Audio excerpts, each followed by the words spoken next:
जय जय श्री राम। आप सभी का जीवन मंगलमय हो। युग परिवर्तन का समय है, क्योंकि अमर्यादा बढ़ती जा रही है।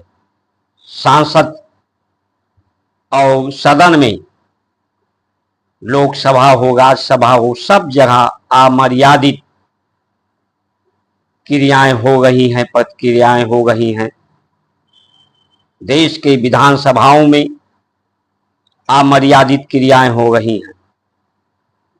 प्रशासन, समूचे प्रशासनिक व्यवस्था में अमर्यादित व्यवस्थाएं हो रही हैं। जब अमर्यादा बढ़ जाता है, मर्यादा तार तार होने लगती है, तो क्रांति ही होती है। जो देश को आज़ाद कराने में अमर शहीदों, अमर सपूतों, अमर बलिदानियों का सम्मान, जो उनका देश के प्रति व्यवस्था देने की बात थी, भारत की व्यवस्था हो, भारतीय परंपराओं के अनुसार भारत की व्यवस्था हो, ऐसा हमने ना बना करके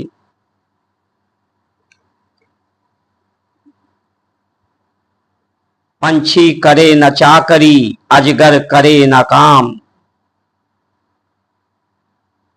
दास मलूका कह गए सबके दाता राम।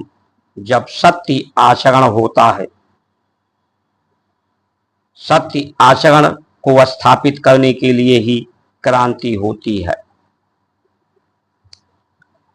अंतिम संस्कार में, यानी मृत्यु के बाद की अवस्था, जन्म की अवस्था और मृत्यु की अवस्था सबको प्राप्त होती है।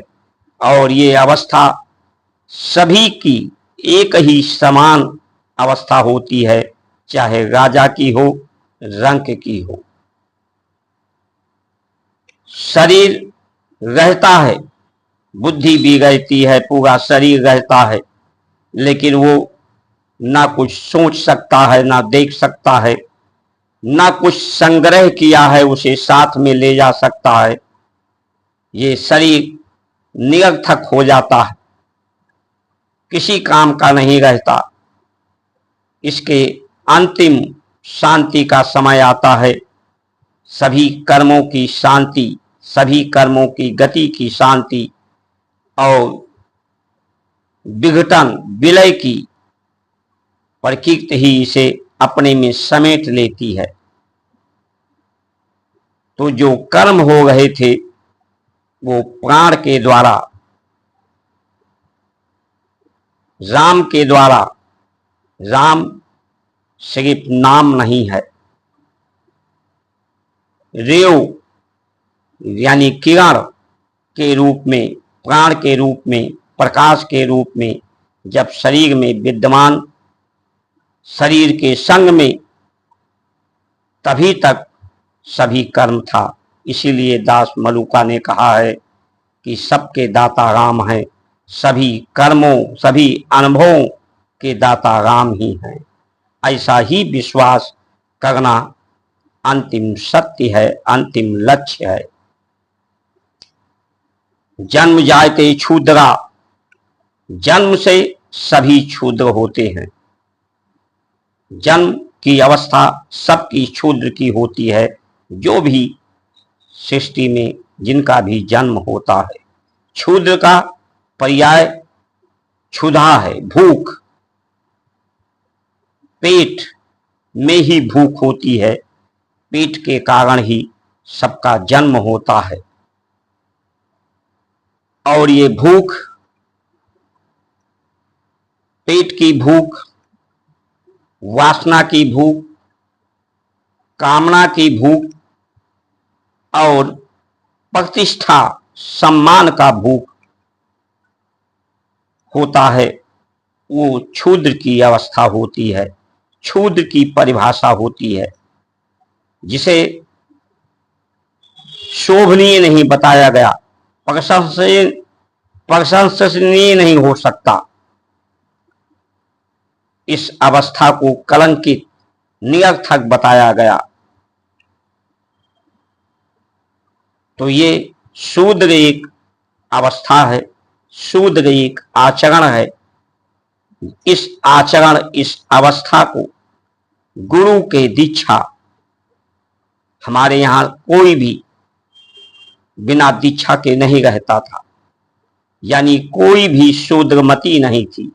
शूद्रमती, शूद्र आचरण, शूद्र व्यवस्था को पूर्णतया नकारने का नाम भारत है। सब दीक्षित होते थे, सब दक्ष होते थे सत्य आचरण के लिए। शूद्र नहीं, सब श्रेष्ठ हो जाते थे आचार्य से आचरण प्राप्त करके। तो ये शूद्र आचरण आज देश में बढ़ गया है। यही शूद्र आचरण ही परिभाषा दे रहे हैं, परिभाषित कर रहे हैं, और उसी परिभाषा भाषा को लोग प्रतिभाषित कर रहे हैं। आज ये ब्राह्मण जाति नहीं है, ब्राह्मण भी एक आचरण है, क्षत्रिय आचरण है, वैश्य एक आचरण है, संत एक आचरण है। संत जो दास मलूका कह गए, जब गुण, कर्म, विचार, प्रभाव से निर्मित हो जाता है। दास मलूका के जैसे उदाहरण दिया है कि जब व्यक्ति हाथ पैर बांध करके बैठ जाता है, अपने सभी कर्मों से मुक्त हो जाता है, कोई भी कर्म नहीं करता, उसकी बुद्धि कर्म नहीं करती, मन चित्त कर्म नहीं करते, और ये भूख का आचरण समाप्त हो जाता है, क्षुधा का। तो धीरे धीरे अभ्यास करने पर, दृढ़ संकल्प लेने पर उसे ना भूख लगती है, ना प्यास लगती है, ना संसार की किसी आवश्यकताओं, जरूरतें उसकी रह जाती हैं। सब जरूरतें शून्य हो जाती हैं। सभी कर्म, गुण, विचार, प्रभाव, परिणाम शून्य हो जाते हैं।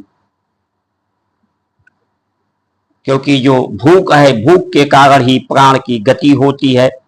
प्राण की गति अग्नि पैदा करती है, अग्नि ही शरीर का परिवर्तन करती है, अवस्थाओं का। तो उसमें जब प्राण की गति नहीं होती, भूख समाप्त हो जाता है, प्यास समाप्त हो जाता है, तो उस समय प्राण की गति भी, श्वसन क्रियाएं भी रुक जाती हैं। वो प्राण शक्ति को रोम छिद्रों से सोखने लगता है। वो जीवन के पूर्ण अर्थ को, पूर्ण उद्देश्य को प्राप्त कर लेता है। लेकिन इस प्रक्रिया को सभी न कर सकने की अवस्था में पूरे ब्रह्म को, संसार को परमात्मा के रूप में स्वीकार करने की बात संस्कार के माध्यम से, परंपराओं के माध्यम से, यही सत्य भी है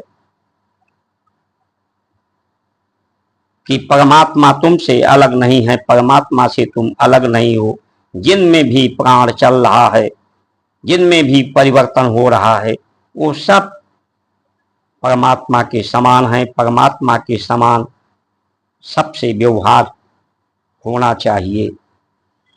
यही सदाचरण है, यही भारत की संस्कार संस्कृति है। तो आज भारत की संस्कार संस्कृति नहीं, सिर्फ प्रतिष्ठा के भूख ने सभी को अमर्यादित कर दिया है। जय श्री राम।